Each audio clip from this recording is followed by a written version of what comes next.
Prior to their intervention, the debate among some Gambians was that the Ecowas forces will not intervene to resolve the wrangling political impasse that hit the country for several weeks. As the deadline marking the end of former President Jammeh's mandate inches closer, the political atmosphere was getting more and more exciting. Newly sworn-in President Adama Barrow was still holding stronger at the Senegalese capital Dakar. Will Ecowas come or not if President Jammeh had refused to cede power? Well, that is all now history, as Gambians are now beginning to turn a new page after weeks of apprehension. The political atmosphere that rented the air for much of December to January 21st in the Gambia became a subject of discussion at this well-attended session of the Ghanaian Parliament. In line with the spirit of Ecowas, the parliamentarians took turns to commend the regional bloc for stepping up to resolve the country's political impasse.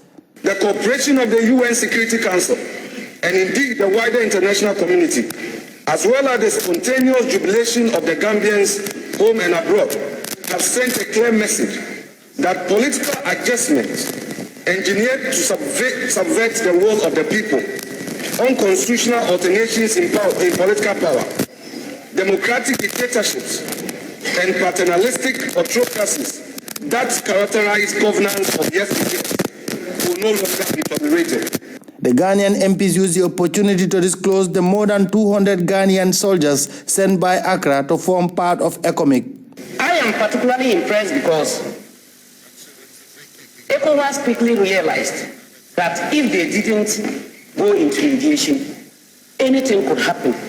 And it's not the first time that we have seen some of these problems that we wouldn't like to be associated with. The undercurrent to President Jammeh's U-turn of handing over and not handing over was the threat that he will be handed over to the International Criminal Court of Justice for abuses and atrocities associated with his administration.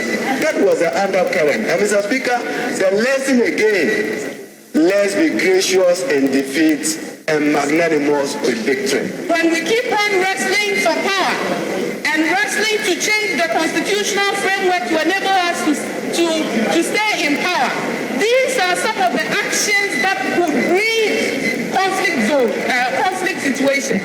And in conflict situations, Mr. Speaker, it is mostly women and children who suffer a lot.